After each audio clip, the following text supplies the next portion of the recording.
livro de Hebreus, no capítulo 11.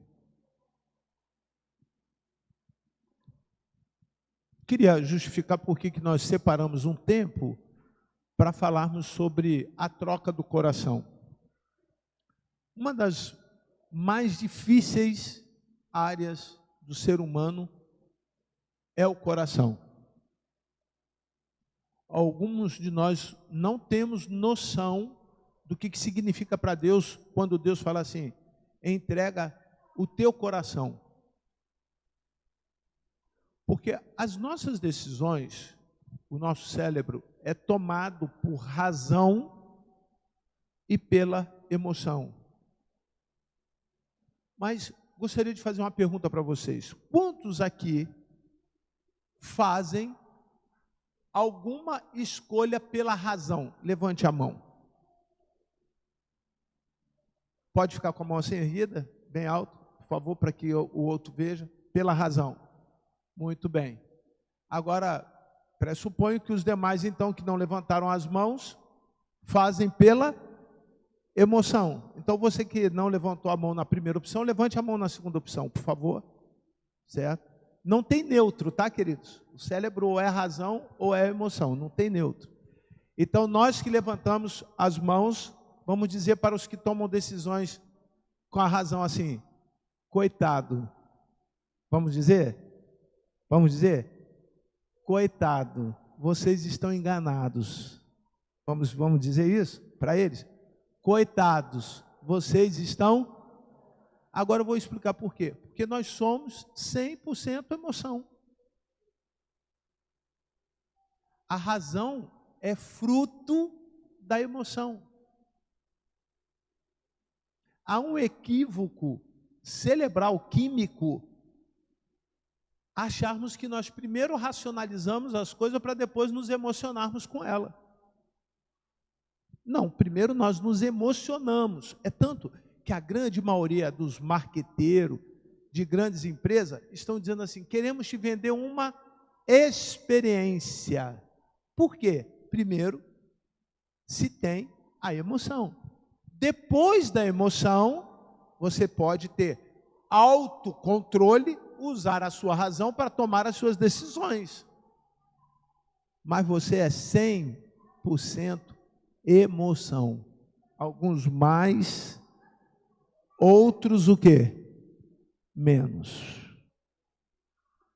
Então, coitado dos que tomam a decisão com a razão. Por quê? Essas decisões são sempre voláteis. O que significa isso? Muda com muito mais frequência. Por que muda? Porque a emoção muda com muita rapidez. A tendência de uma pessoa tomar uma decisão errada emocional é muito maior do que quem toma a decisão racional. Só que a decisão racional, ela é controlada pela emoção. Então o que nós precisamos? Entender as nossas emoções. Nós precisamos controlar o espírito. E para controlar o espírito de Deus precisa nos ajudar. Ninguém tem a mente transformada se não tiver o coração transformado. Ninguém tem, vou repetir, a mente de Cristo se não tiver o coração de Cristo.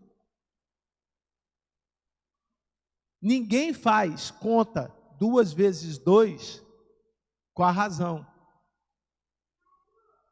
A propósito, quem estuda matemática sabe que razão tem muito mais emoção do que razão. Quem estuda física sabe muito mais que se tacar uma pedra para cima e ficar embaixo, ela vai cair aonde? Na tua cabeça. Um ponto de desequilíbrio numa moto faz uma pessoa morrer. Um veículo a 100 km por hora, emoção pura. Se ele frear, ele vai morrer. Dá para entender? Que primeiro é o coração e depois é a cabeça. Ninguém vem para a igreja porque bateu com a cabeça a vida inteira.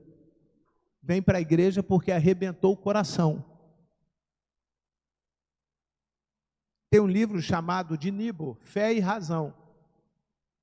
É importante você entender isso. Cristo só chega na humanidade depois que ele morre. Não tem cristianismo antes da morte.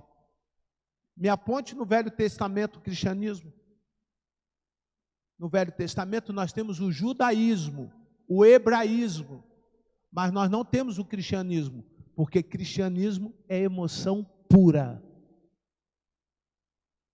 Primeiro fato de relação do cristianismo no Novo Testamento: perseguição.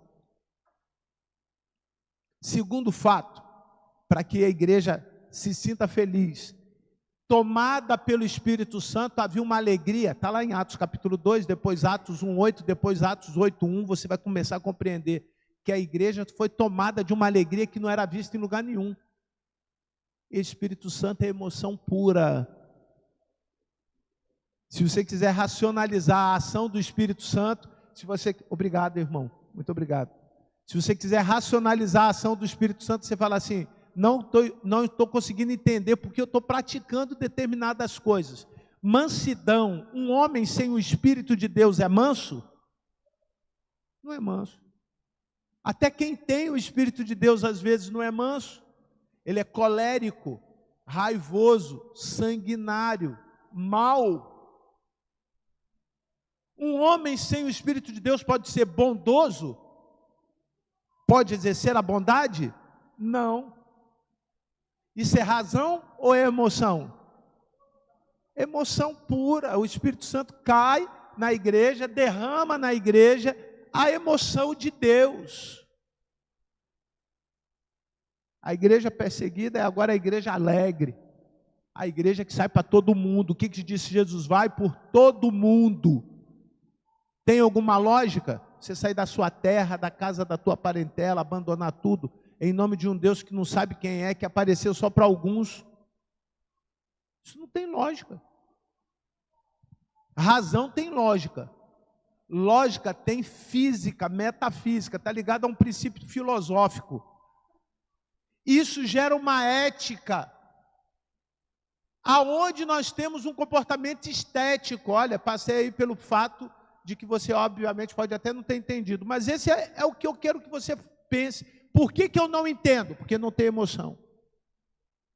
Se tiver emoção, você vai dar atenção e gastar tempo.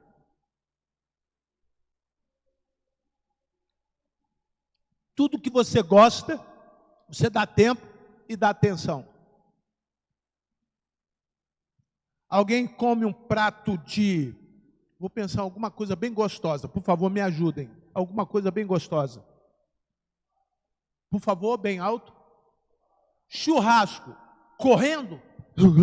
Vou comer correndo. Alguém come churrasco correndo?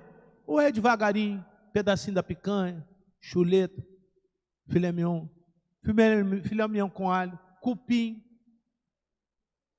frango recheado com bacon, frango recheado com queijo, farofinha de ovo, um arrozinho piemontese. Você come correndo? É assim? Não. Você come como? Dá tempo. Você dá atenção. A pessoa para na mesa e pergunta assim: deseja um pedacinho de largato recheado? Aí você diz, sim. E aquela carne recheada de queijo cai sobre o seu prato e você degusta. Não é assim? É. Sabe o que Deus fala no Velho Testamento? Quando vocês comerem, vocês devem comer apressadamente.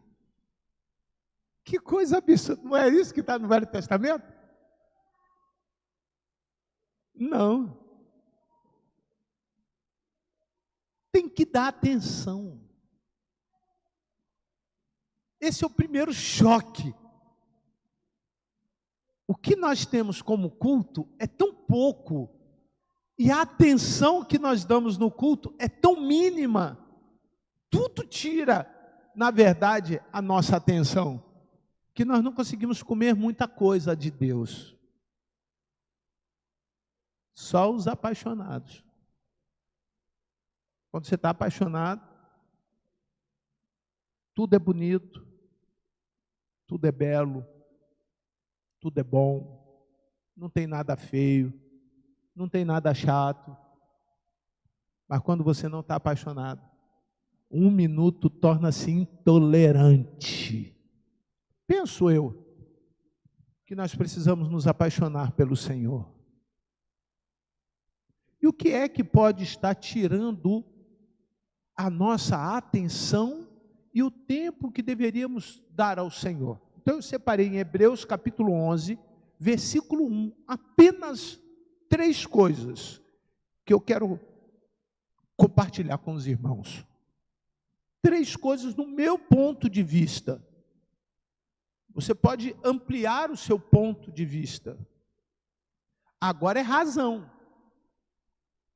Quando nós paramos para ouvir, nós precisamos exercitar a nossa mente. Nós precisamos pensar no que nós estamos ouvindo.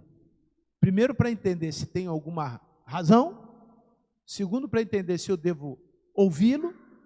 Terceiro, se eu vou fazer aquilo que está sendo dito. Senão, não tem finalidade. Eu estar num lugar onde eu não paro um pouquinho para ouvir e dar a atenção para Deus falar ao meu coração. Hebreus 11, 1. Eu peço aos irmãos para me ajudarem na leitura. Todos. A fé é a certeza de que vamos receber as coisas que esperamos e a prova de que existem coisas que não podemos ver. Agora a pergunta, a mesma que fiz inicialmente aos senhores: a fé, ela é racional ou emocional?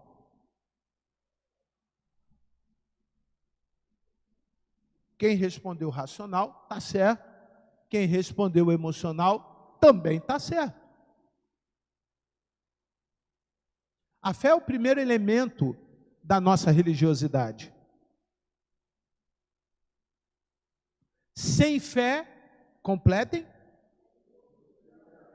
Por que eu agrado a Deus com a fé? Porque eu estou crendo. Porque eu vejo sem enxergar. Eu não preciso pegar Deus para saber que Deus está neste lugar. E você que sabe que Deus está aqui, glorifique a Ele, porque Ele está aqui. Por que você sabe que o invisível está aqui? Não é porque você ouviu, você parou, deu atenção e algo de Deus tocou na sua emoção. Eu já chorei há pouco, quando cantávamos o cântico do mês. Que coisa maravilhosa. Não há como você separar da fé a emoção, e não há como você separar da fé a razão. Mas em que momento a fé existe? A razão, e para a fé existe a emoção. Aí agora eu quero separar isso com vocês. O coração cheio de fé não é um coração incrédulo. Sabe o que é incredulidade? Sabe o que é incrédulo? O que não crê. Primeira coisa que a razão faz: a razão nos torna pessoas mais incrédulas. Quer ver um exemplo na Bíblia que nos deixou uma maneira muito inteligente de entender o que é incredulidade? Jesus aparece para um discípulo depois da sua ressurreição com as suas mãos furadas. E ele diz que era Jesus. E aí um dentre eles perguntou: se é Jesus mesmo, me mostra o quê? Suas mãos o quê? Furada. Até aí não tem nenhum problema, isso é tudo emoção. Concordam comigo? Tudo é emoção. Até agora não tem problema nenhum. Mas quando Jesus fala para quem? Qual é o nome desse personagem? Tomé. Toca aqui. Quando eu toco em Jesus, ali é razão. Compreendem? Compreende? Compreende, irmão? Em nome de Jesus, compreende? Você está na igreja, ouvindo, mas para que você possa acreditar, você precisa tocar em Jesus. Você não pode sair daqui sem tocar em Jesus. Ou por outro lado, você não pode sair daqui sem que Jesus toque em você. Você precisa acreditar que quando você chega aqui, de uma maneira ou de outra, Deus toca em mim. Eu toco em Deus. Essa é a primeira grande dificuldade da fé. Quando você chega ali fora, alguém te faz uma pergunta e você diz, não, meu culto foi maravilhoso. Ouvi uma mensagem que abençoou abundantemente a minha vida. Aí a pergunta que normalmente essas pessoas nos fazem é o seguinte, mas você recebeu o que de Jesus? Aonde está o que você recebeu de Jesus? E certamente os que estão emocionados, empolgados, alegres com Jesus, vai dizer assim, está no meu coração. Jesus precisa estar no teu coração. É a primeira musiquinha que nós aprendemos na escola bíblica dominical. Toque, toque, toque, Jesus deseja entrar. Toque, toque, toque. Não deixe o mal entrar. É Jesus querendo a casa toda, o mal só quer um pedacinho, basta um pedacinho. A mordida de uma cobra venenosa é tão perigosa quanto a mordida de um jacaré. Só que a mordida do jacaré arranca o seu membro e você pode viver. De uma cobra venenosa não arranca nada. E você vai o quê? Morrer. Eu preciso sentir que Deus tocou em mim. Eu preciso chegar aqui e dar atenção a isso. Senhor, o que o Senhor vai fazer hoje comigo? Arruma isso aí. A segunda coisa que eu entendo que atrapalha a fé, além da incredulidade, ora, a fé é a certeza das coisas que se esperam. Eu preciso conhecer essas coisas. Eu preciso ler essas coisas. Não devia ser um apelo para as pessoas lerem a Bíblia, a virem à escola bíblica dominical. Porque quando você vem na escola bíblica dominical, você está lendo a Bíblia. Alguém está te orientando, alguém está te ensinando, alguém está conduzindo você à leitura da Bíblia. Não devia ser um apelo, vamos fazer uma campanha para os irmãos virem na escola bíblica dominical. Deveria formar filas, aglomerar pessoas, dividirmos a ponto essas pessoas nos seus núcleos caseiros, para que elas continuem estudando a Bíblia durante a semana.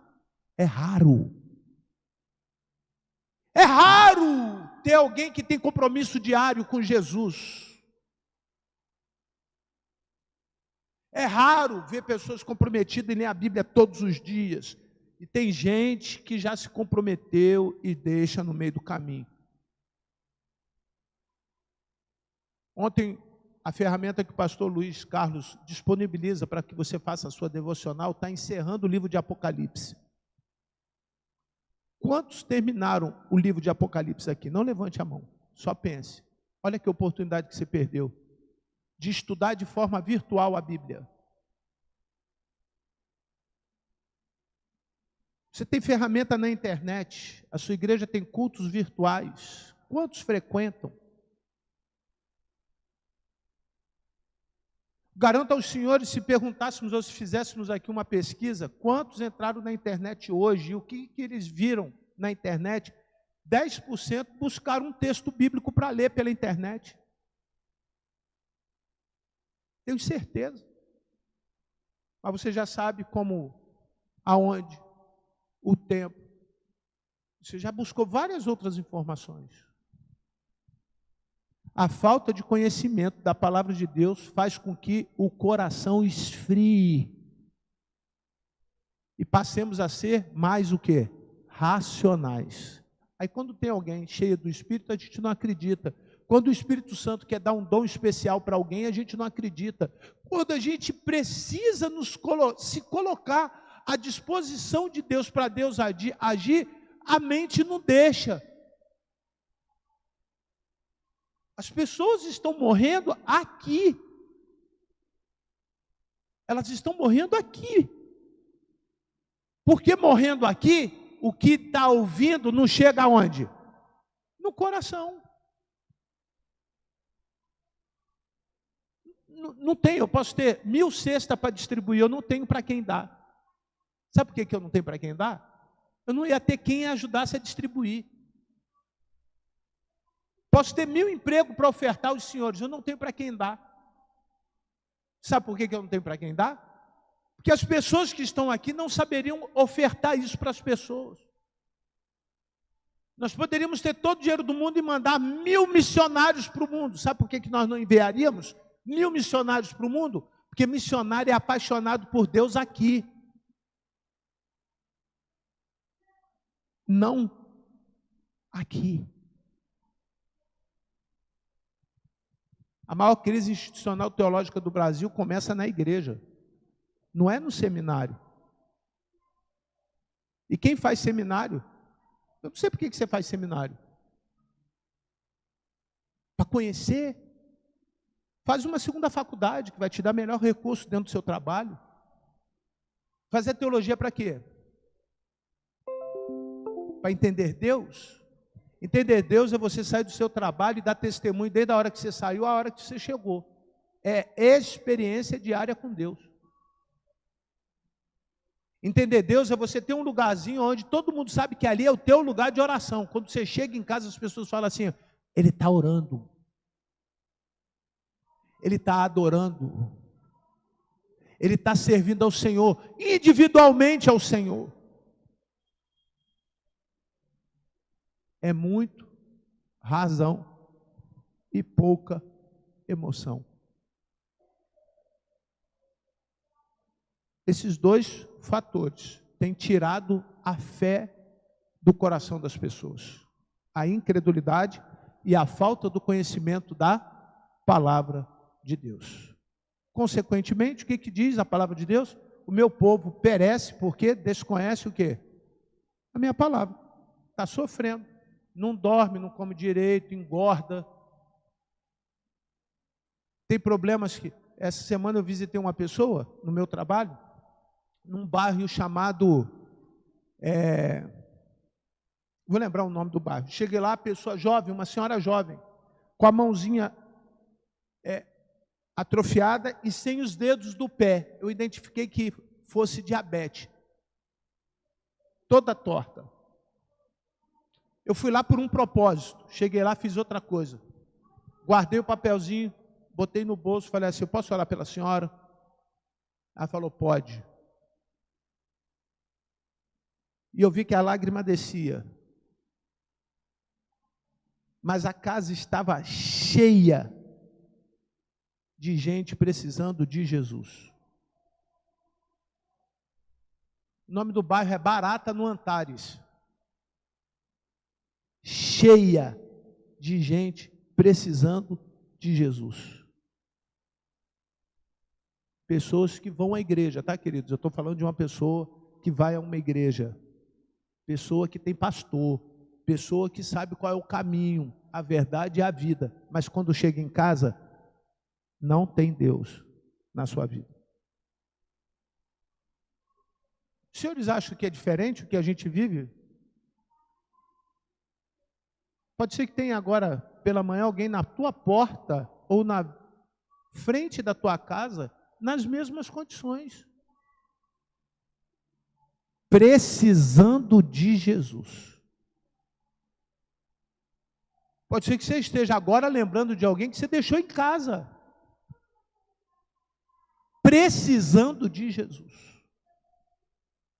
Pode ser alguém que você ame tanto a ponto de você entregar a sua própria vida por ela. Precisando de Jesus. O que falta para você levar Jesus para essa pessoa?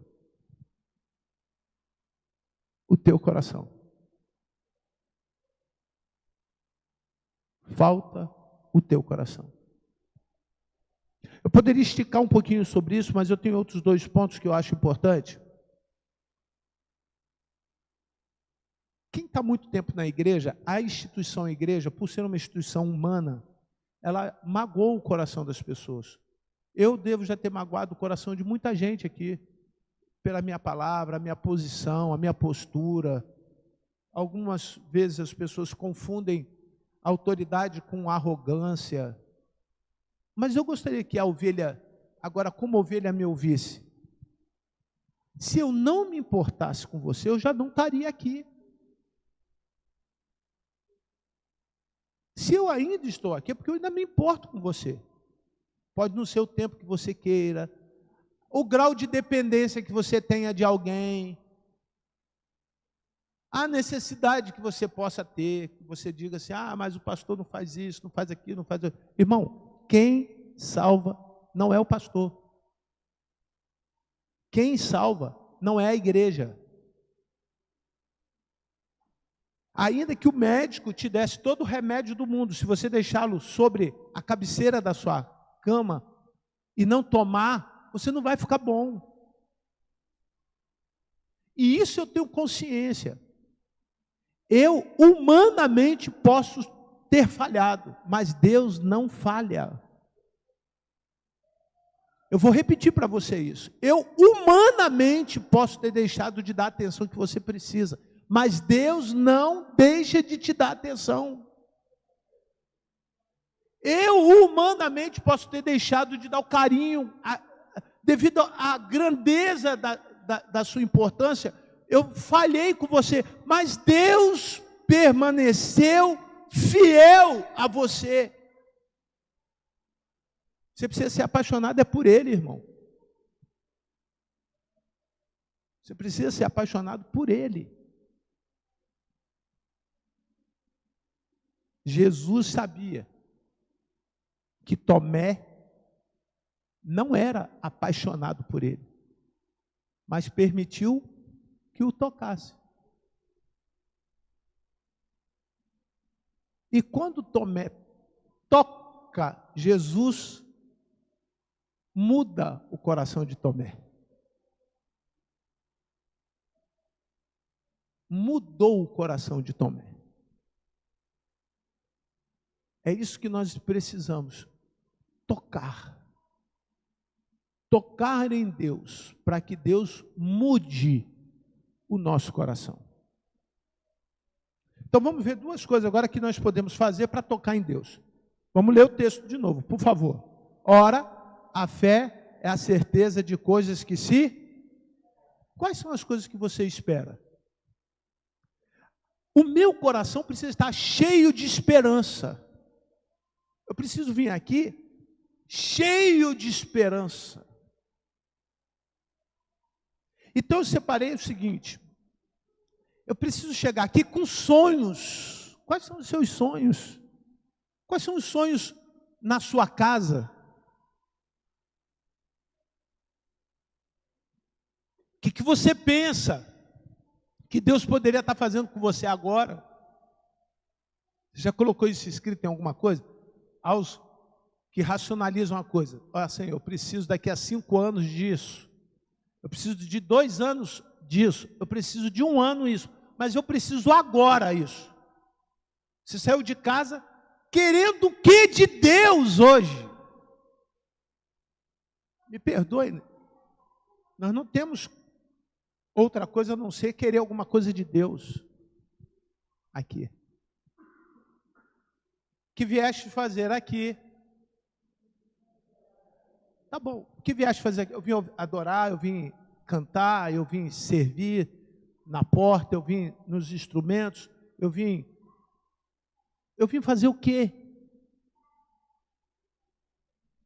Tem gente que está aqui e não veio fazer nada.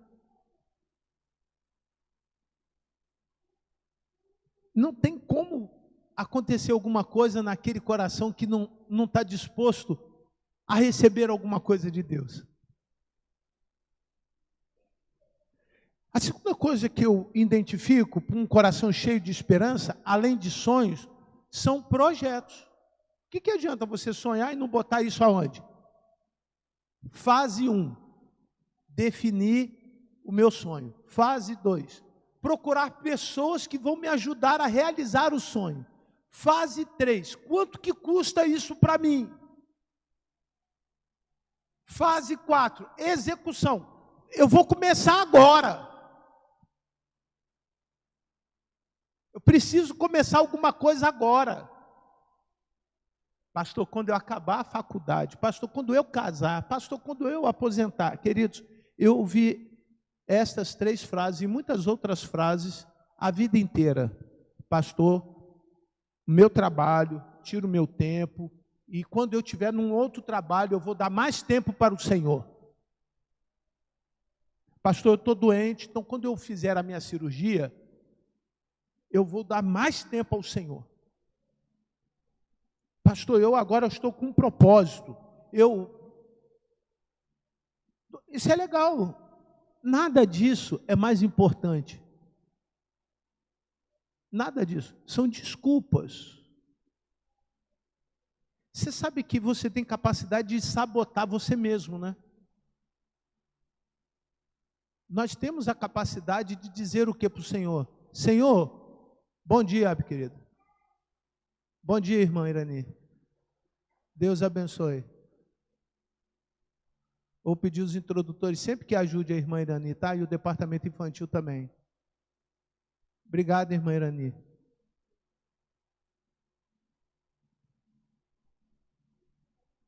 De forma alguma, irmã. A irmã está trazendo as suas netas e não me atrapalhe em nada. Tá? Então, queridos, quando você busca pessoas para te ajudar com os seus sonhos e elas não querem que você... Lembra de José? José contou o sonho dele para as pessoas. Quem acha que foi certo? Levante a mão. Por que não foi certo? Porque se ele não conta para os irmãos e o irmão não joga ele no buraco, como que ele ia chegar onde Deus queria? Foi certo. Aí a gente ouve uma frase, não conta teu sonho para ninguém não. Irmão, sabe o que é network? É você contar para alguém que tem negócio com você ou alguém que possa fazer algum tipo de negócio com você, o seu negócio. Eu fui numa feira agora, sexta-feira passada em São Paulo, da maior feira de medicação. Em 24. A feira gira lá 2 bilhões de movimento financeiro para São Paulo. Você senta numa mesa de uma porção de empresários, eles ficam ouvindo o que você pode dar de sugestão para eles saírem de faturamentos de 5 milhões para 7, de 7 para 10, falando de milhões, não estou falando de R$200 não. Todo mundo quer ouvir alguma coisa de alguém, vai para a empresa, coloca na execução e passa a ganhar dinheiro com as suas ideias. Por que a gente não faz isso? Por que a gente, ao invés de falar da vida alheia, isso aqui tem me trazido um problema enorme. Eu tenho maior dificuldade de entender que tem gente no grupo da oração que manda coisa íntima de terceiros para o outro orar. A gente sabe que não é de Deus isso, mas continua fazendo. Ao invés de nós sentarmos e falarmos, olha, eu fui numa feira que tem lá produto tal, que nós poderíamos junto fazer uma cooperativa e comprar bolsa e vendermos e o lucro dividirmos. Isso vai ajudar muito mais as pessoas, principalmente os que estão passando fome.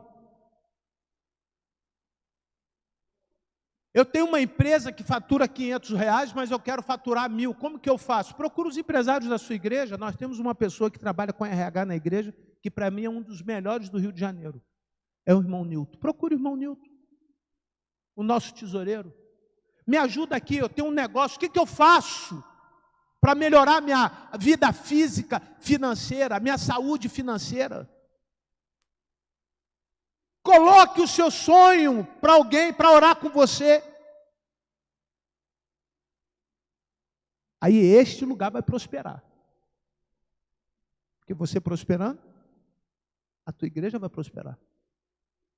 A tua casa vai prosperar. Seus filhos vão prosperar.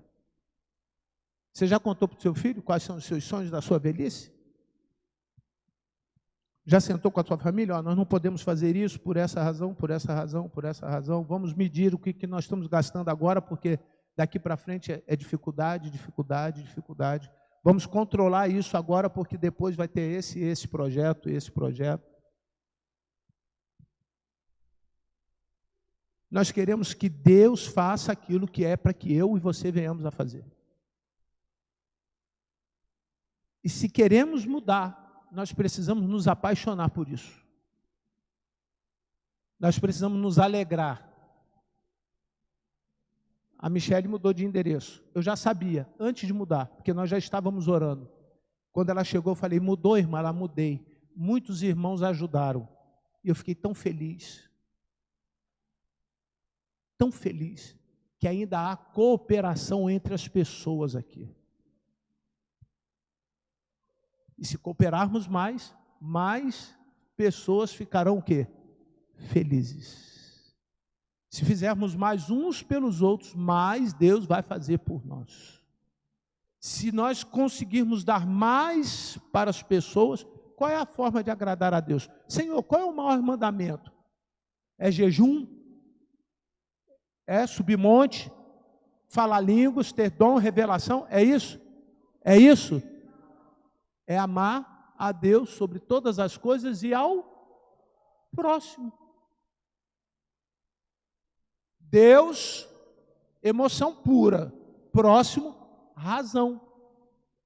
Fé e obra. A obra é razão.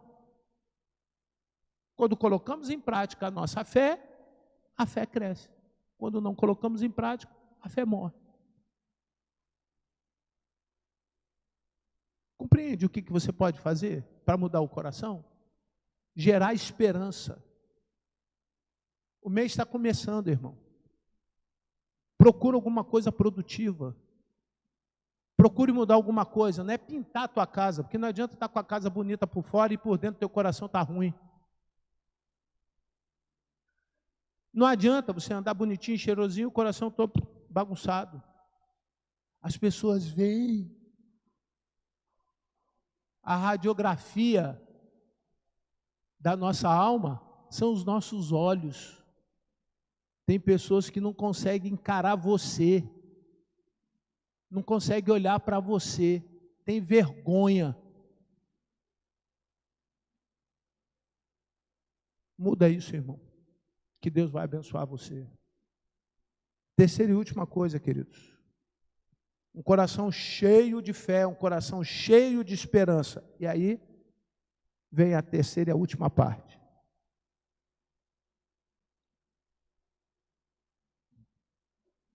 A convicção de fatos que não se veem. O que é? Eu vou fazer uma pergunta retórica. O que é uma pergunta retórica? Que eu já sei a resposta e que você também já sabe a resposta. No Natal nós queremos ganhar o quê? Presente. Mas todo Natal você ganha presente? Não. Uma outra pergunta retórica. No dia do aniversário nós queremos ganhar o quê? É o quê? Mas todo aniversário a gente ganha bolo? Nem todo mundo tem oportunidade de ganhar bolo no seu aniversário. Seria bom que todos ganhassem. Uma outra pergunta retórica, que você já sabe a resposta e eu também. Quando você levanta pela manhã e bota os seus pés no chão, qual é a primeira coisa que você faz? Como? Como? Alguém pode falar? Agradece? É isso de verdade? Botou o pé no chão. Senhor, muito obrigado pelo dia. Ai, que dia hoje. Hoje eu acordei atrasado. Normalmente eu acordo 6 horas, eu acordei 6 e pouco, 6h40. Uma opção de gente ia me ligando e pedindo isso, pedindo material, sabendo se era para ficar em tal lugar, se poderia botar foto de candidato no negócio do WhatsApp, se a chave do comitê estava comigo, se uma bagulhada de coisa acontecendo agora na minha vida, de 8 horas da manhã até as 5, tem uma porção de coisa que ainda tem que resolver hoje. E aí eu botei o pé no chão, eu fui direto para o WhatsApp. Porque eu dormi preocupado que eu tinha que responder todo mundo. Deus falou para mim assim: primeiro sou eu. Se não está no meu coração, Deus ficaria hoje em segundo lugar. Nada vai dar certo na minha vida se eu botar Deus em segundo lugar. Numa corrida de Fórmula 1, várias vezes eu vi 1/1000 de segundo tirar a vitória do segundo lugar. Muito provavelmente você não lembre quem é o segundo lugar. Mas todos nós sabemos quem é Ayrton Senna.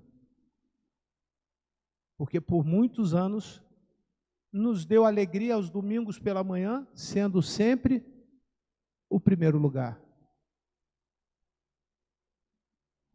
Nós não podemos colocar Deus em segundo lugar.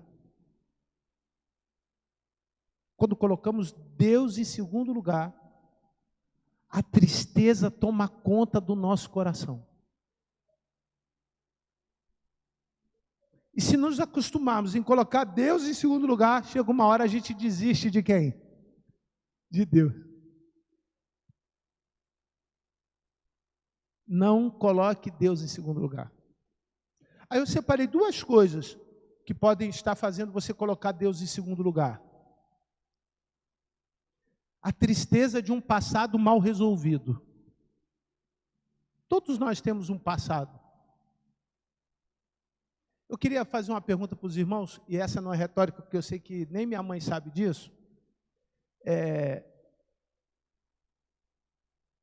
Quantos sabem que eu tenho um livro para editar e publicar e eu devo fazer isso esse ano? Levante a mão. Ah, que bom, graças a Deus, Senhor. O nome do livro é A Igreja Contaminada pela Política. Tem 152 páginas, é a tese do meu doutorado. Depois de 5 anos de trabalho, eu tive a oportunidade, juntamente com uma gráfica em Belo Horizonte, de produzir, está sendo editado, vai ser publicado, a gente vai lançar o livro, certamente para que outras pessoas tenham acesso a um pouquinho do conteúdo que vai estar nesse livro. Mas tem uma frase ali que diz o seguinte: a história da igreja traz prejuízo para a volta de Jesus. O que está retardando, se você abrir agora o jornal lá, você vai ver Israel tacando bomba em 4 países que têm bomba atômica: Irã, Iraque, Líbano e Turquia. Todos os 4 têm bomba atômica. Alguns mais, outros menos. O que mais tem mais perigo ali é o Irã, porque o Irã é maluco. O pessoal do Irã é maluco. Xiita. Por que eu estou falando isso para os irmãos? A tristeza mal resolvida faz você perder a esperança, faz você perder a sua alegria, e você chega na igreja como se Deus não tivesse condições de resolver o problema da tua história. Está mal resolvida. Todos nós temos uma história, um passado. Mas o que eu quero apontar aqui é o seguinte: se você tem vontade de continuar vivendo do passado, você vai morrer com o seu passado. E passado não é esperança. Passado não é esperança. Passado é passado. O que você já fez errado, irmão, prepara o glória. Já foi. Não teve glória, não? É. Sabe o que Jesus fala do meu passado? Nem o diabo pode usar contra mim. Ô Jesus, os meus pecados, as minhas decisões equivocadas, tudo que eu fiz que não era para fazer, o diabo não pode me acusar. O diabo é o dedinho que está na bomba atômica, porque na hora que ele acusar, vai direto para onde a acusação? A acusação vai direto para onde? Para o coração. É o veneno. Puf.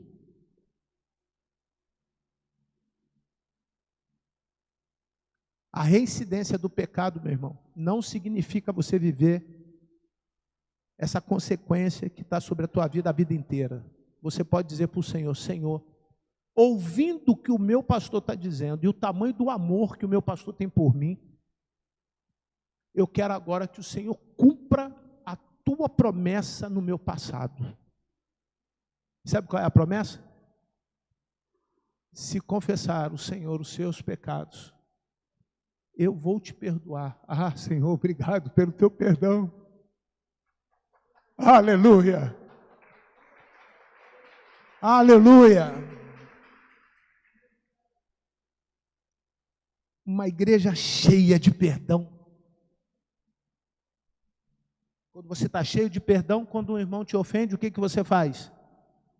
Perdoa. Quando um irmão te faz errar ou te induz ao erro, você perdoa. Quando alguém te causa desejo de errar, o que você faz? Perdoa.